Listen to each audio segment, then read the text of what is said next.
Tuesday, June 29. This is the news on PBCJ. I'm Simone Absalom Gale. According to a government study conducted in 2016, 754 squatter settlements were identified in the country. Squatting and access to affordable housing remains a challenge in our society. Prime Minister Andrew Holness has touted the low-cost housing design competition under the new social housing program as the solution to the issue.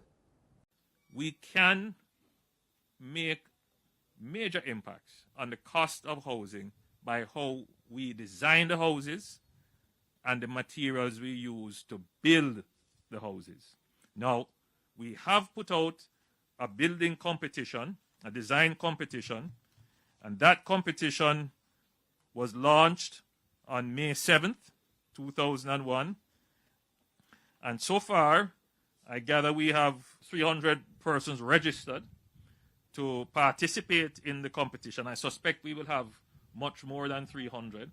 And I'm eager to see what our engineers and urban planners and designers will come up with.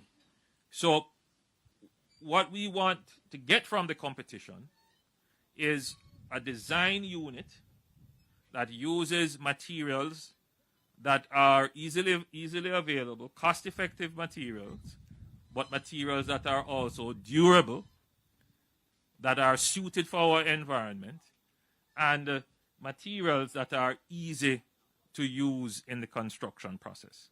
Government Senator Don Wehby says Jamaica's diaspora has made significant contributions to the country through charities and direct investments. He highlighted the areas of investment and how it has benefited the country as he opened the Senate's State of the Nation debate on Friday.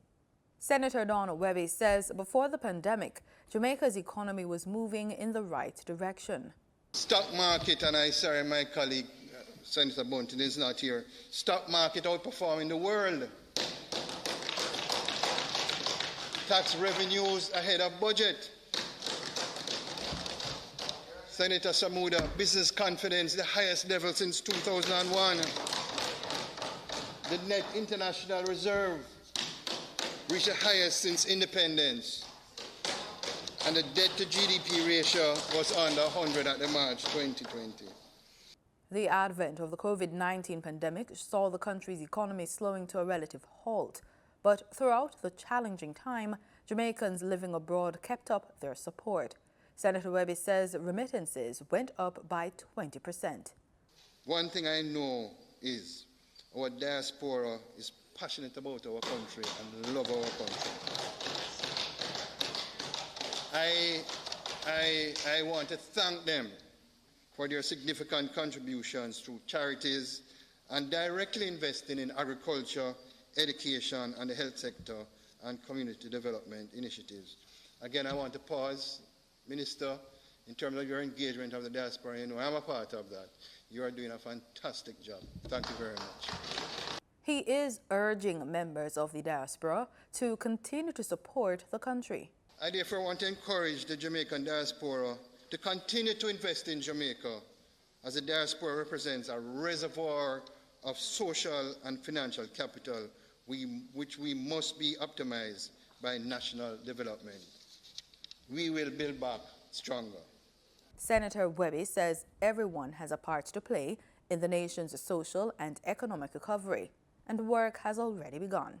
In April 2020, Prime Minister, the Most Honorable Andrew Holness, commissioned the COVID-19 Economic Recovery Task Force with the objective of developing a comprehensive plan to respond to Jamaica's enduring the adverse social and economic fallout due to its pandemic and rebuild Jamaica to even a higher level. Several subcommittees were formed: agriculture, construction and infrastructure, macro-fiscal and manufacturing and export were formed, and we're going to build back stronger. He says the forecast of the Planning Institute of Jamaica is encouraging.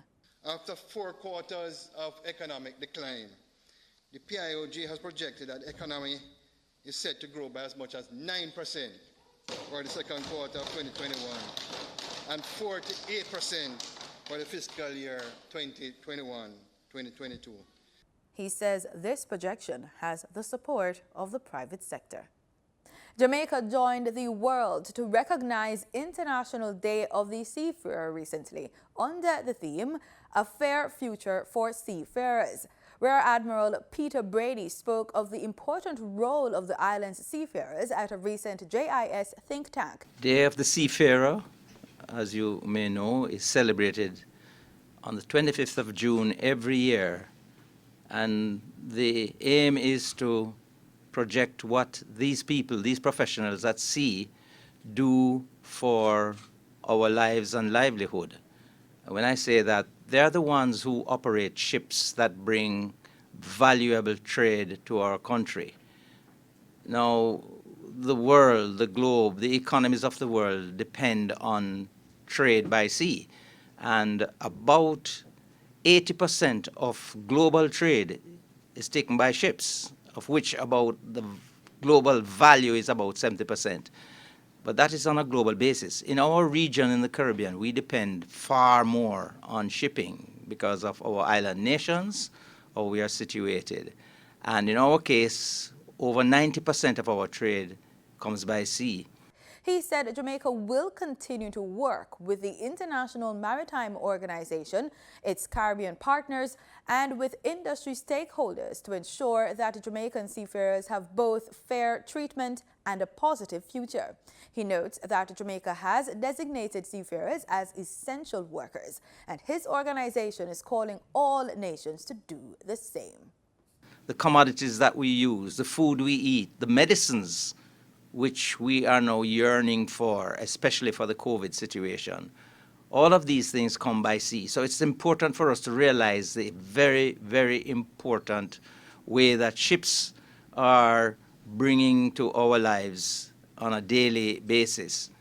But these ships are operated by men and women, and I emphasize women because we have a growing number of women now who are getting involved in seafaring. And this is very, very good in recognition of gender equity. And as you know, Jamaica recognizes and supports the UN Sustainable Development Goals, one of which, Goal 5, is gender equity. And the International Maritime Organization, which is the United Nations specialized agency that governs shipping, maritime safety, maritime security, pollution prevention, not only on the surface of the water, but also by air, that organization pushes for and supports programs for the development of women in maritime affairs. And so women are also seafarers. So it is very important, therefore, for us to try to set aside one day a year to bring what these professionals do to the public because they operate under the radar. The Ministry of Culture, Gender, Entertainment and Sport will host the world premiere of the docufilm Dennis Emmanuel Brown, The Crown Prince of Reggae, The Man and the Music, at the Little Theatre on Thursday, July 1. The docufilm was commissioned by the Ministry of Culture, Gender, Entertainment and Sport and produced by Judith Bodley. The event will be staged in keeping with the requirements of the Disaster Risk Management Act, which prescribes a capacity limit for indoor venues, including theaters. Reggae music has cemented a place for Jamaica on the global sphere, with the genre being a major earner for the island and garnering influence. It's only natural that the reggae artists earn recognition for their contributions to the music. This was the case with the International Reggae and World Music Awards, or IRAWMA Awards, which was held on May 16. As we continue our countdown to International Reggae Day, which will be observed on Thursday, July 1, we rebroadcast this report of the awards from Marlon Samuels. You like to pencil in your car, praise for the minutes, great and pop punch in the game. Pay this great and pop and take this man up on the face. IRAWMA! Man, it's a long time me no DJ in a dance, and a long time me no chant in a dance. Comfy nice up your area, I'm going nice up your corner. Watch it, in him dance it off, dance it off. I'm an alley can sell off, and a leak can sell off, and the people really keep it up in love. The International Reggae Music Award show held virtually signaled the evolution of the show due to COVID-19. as we are honoring those who have been nominated by our panel of music experts and more than 100,000 fans who have voted to select the winners in all the categories. We salute all the nominees. You all are winners just by being nominated, and especially the ones who have been chosen the winners tonight. Our reggae community has lost some of our foundation members, just too many to call. But I must mention Bonnie Whaler, Toots Iberts, Johnny Nash, Daddy Uri, who some of you saw last time we were here. So we the town to tell the people about this physical days coming your way. At the 50th celebration of reggae music and the 37th celebration of IRAWMA, Dear Edie gave an outstanding performance. But how could I forget to mention Bob Andy, a veteran in the music industry? There's too many to mention right now. So we salute them and we remember them at this 39th IRAWMA. The Special Philanthropic Award. Joseph Bogdanovich has had a palpable passion for the Jamaican people and their music. The evidence of his love for Jamaica is clear for all to see. Joe has not only been one of the biggest investors in Jamaican entertainment, but has supported the efforts of so many young Jamaicans in gaining their footing in business in general and showbiz in particular. He is associated with some of the most famous Jamaican brands. Martins International is proud and pleased to present the IRAWMA 2021 Philanthropic Award to Joseph Bogdanovich. Best music video went to Master KG for Jerusalem. Hello everyone. Thank you so much for this award. Viewers were treated to performances from a slew of top reggae and dancehall entertainers, including The Angel and the self-proclaimed king of dancehall, Beenie Man.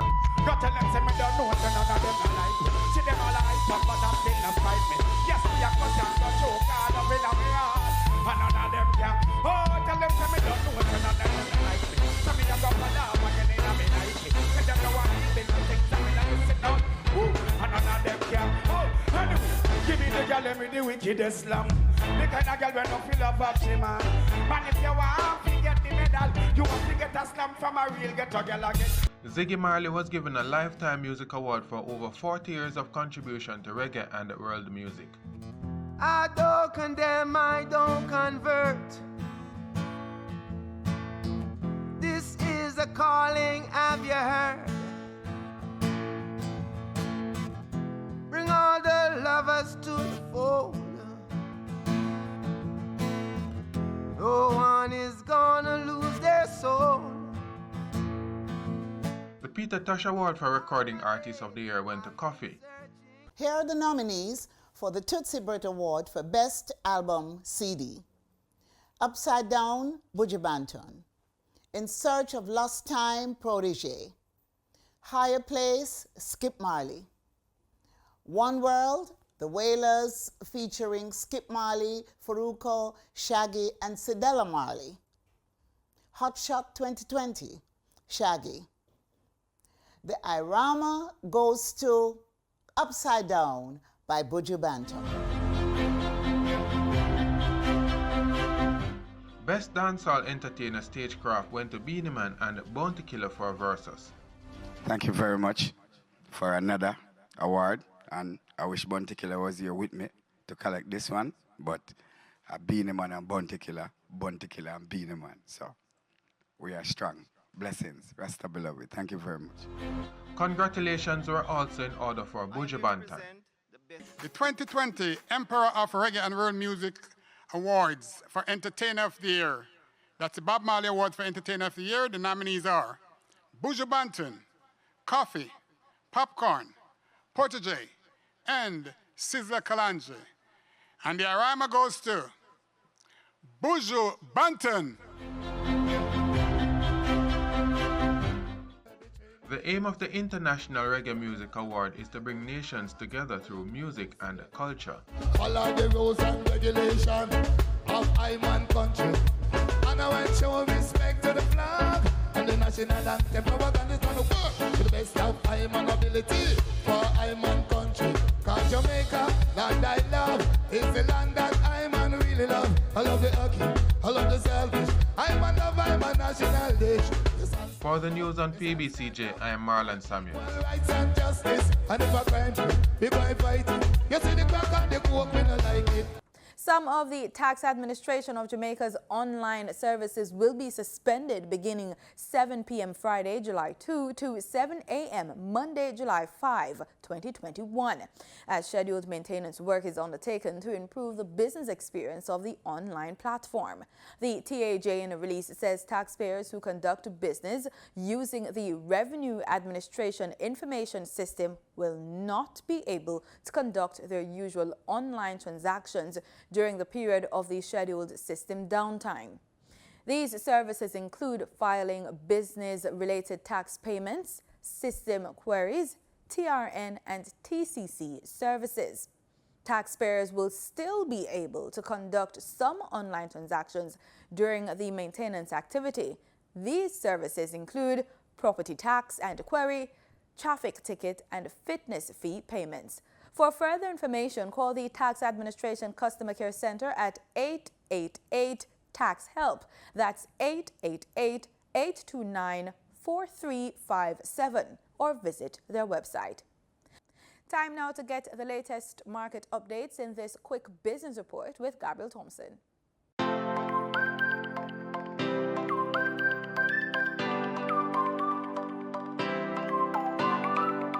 In Monday's trading session, the JSE Combined Index declined by 5,166 points to close at over 427,000 units. Overall market activity resulted from trading in 100 stocks, of which 41 advanced, 51 declined, and 8 traded firm. The Junior Market Index declined by 2 points to close at over 3,000 units. Stocks advanced for 1834 Investments Limited, Berger Pence Jamaica Limited, and Blue Power Group Limited. Stocks declined for 138 Students Living Jamaica Limited, Access Financial Services Limited, and AMG Packaging and Paper Company Limited. Trading firm were Cargo Handlers Limited, Everything Fresh Limited, and JMMB Group 7% preference shares. Wigton Wind Farm Limited ordinary shares was the volume leader with over 9.2 million units, followed by Future Energy Source Company Limited ordinary shares with over 3 million units, and Trans-Jamaican Highway Limited with over 2.9 million units. In foreign exchange trading for Monday, June 28, the US dollar sold for an average $150.68. The Canadian dollar ended trading at $123.42. The pound sterling traded for $209.45, and the euro sold for an average $181.69. In market data for oil, Brent crude futures added 0.15 points to settle at $74.29 a barrel.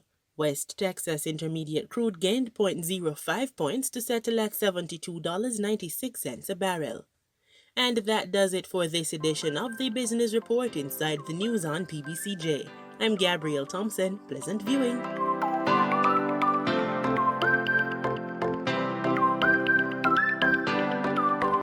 In regional news, Tobago will be able to enact its own laws, which will have effect only on that island.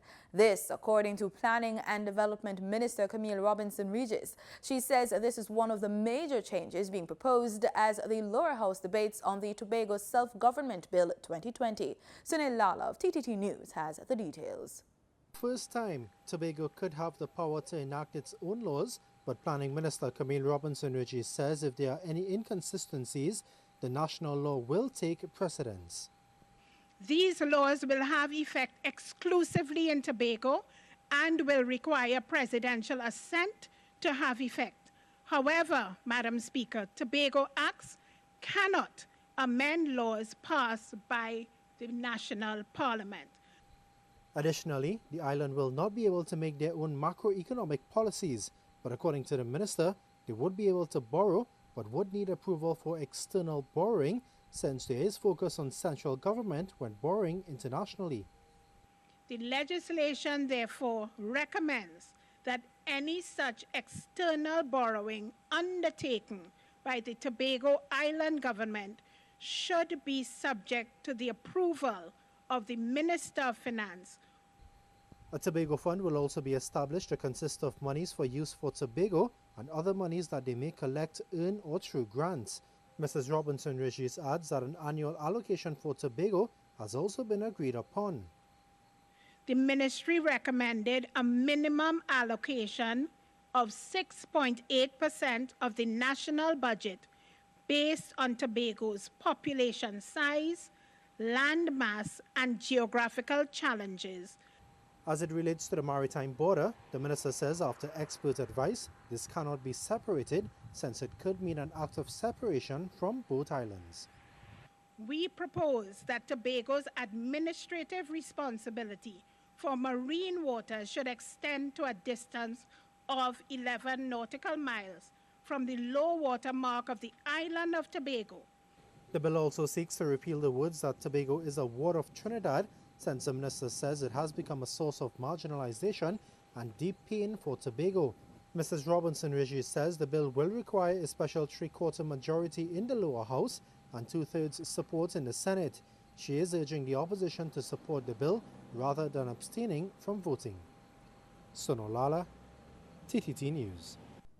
Both Atlantis and Bahama are experiencing their highest occupancy levels since the mega resorts closed due to the pandemic last year. Atlantis is reporting occupancy in the 90s as the major properties prepare for a busy 4th of July weekend. Kyle Walking of Our News reports.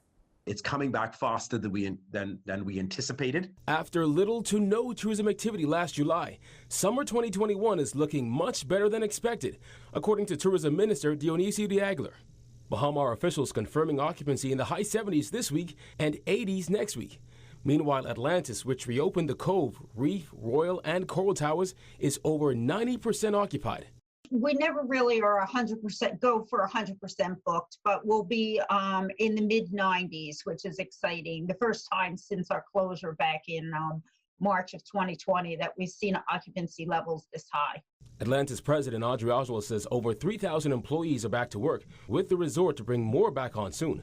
She says Atlantis is bustling with activity, especially this weekend, with major plans for the 4th of July. In the Bahamas, that all of a sudden it had a snowball effect, and we saw starting from Memorial Day on, we saw a higher occupancy, much quicker bookings. But as word gets out that more people here in the Bahamas are vaccinated and fully vaccinated, we're just seeing it grow exponentially. And it's not just the major resorts getting business. According to Diaspora, cruise ship activity is unexpectedly high as well, with 13,000 cruise passengers expected over a 10-day period beginning July 2nd. He said the bounce back is happening much sooner than expected. They've been locked up in their homes. They haven't been able to go very far. And now that they're vaccinated, the world is open to them. They don't want to go terribly far, but they want to go away. So the Bahamas, of course, is geographically wonderfully situated. And so they're coming to the Bahamas in enormous numbers. And while the fall months of September and October are usually slow, bookings are up for them as well. Diagler says the rush is even being felt on the Family Islands. 27% of our foreign visitors that went to the Family Islands would have gone to North Eleuthera. 20% would have gone to Bimini. So there's a lot of people taking the boat across to Bimini. And then 19% would have gone to Abaco. So I was very encouraged to hear how quickly they're bouncing back. In sports, Jamaican gymnast Danusia will be representing Jamaica in that discipline in the Tokyo Olympics this summer. I knew I'd sort of done my job, I'd done everything I could. So even if I didn't make it, it was like I'd left it all on the floor. I'd done the best I could. Obviously there was small mistakes, but I didn't have any falls or anything. So yeah, that was obviously the aim. And then to qualify was the cherry on top, but obviously also the goal. So yeah, just a lot of relief and happiness, and then obviously just hopeful that it was enough. The Olympic-bound gymnast believes her inclusion in Simone Biles's Gold Over America tour this year is another opportunity for her to highlight Jamaica's gymnastics on an international stage. Ms. Francis, whose father is Jamaican, came to global prominence in March 2019 on the back of her electrifying routines at the Superstars of Gymnastics showcase at the O2 Arena in London. Moves are afoot to resume the sport of badminton on the island. This according to Honorary Treasurer of the Jamaica Olympic Association and Chairperson of the Women in Sports Commission, Nicole Case. The sport was officially halted last year due to the COVID-19 pandemic, but this may change soon.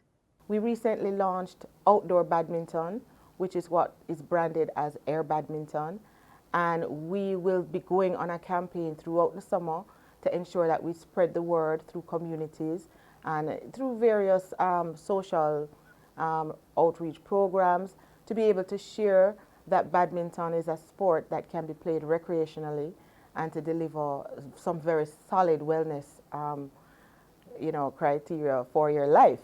So we'll be pushing those while we are also now trying to reestablish formal national training. We do have our members out there training at different locations individually, but to have the more structured national program resume, that's on our agenda to begin next month. And the next thing on our agenda is to resume our first local tournament. She says one of the challenges that has constrained the return of badminton is the costs of some of the requisite health protocols. Some of the protocols are very expensive in terms of the testing requirements and so forth. And I will say it does make it challenging, and therefore we will have to, garner more sponsorship to be able to execute at a level that we want to. We do, however, feel that our sport has an opportunity to be executed with minimal impact in spreading the COVID virus, and we want to have that message out there. In the weather report, there is a high-pressure ridge across Jamaica. According to the Meteorological Service of Jamaica, the high-pressure ridge is expected to remain across Jamaica until Thursday, when a trough enters the Central Caribbean. This afternoon, expect isolated showers and thunderstorms mainly across central and western parishes. It will be windy across southern parishes. Tonight will be partly cloudy. On Wednesday, expect partly cloudy and windy conditions, especially across southern parishes. Isolated afternoon showers and thunderstorms are forecast on Thursday across central and western parishes. And that's our package. Thanks, as always, for making it PBCJ, the People's Station.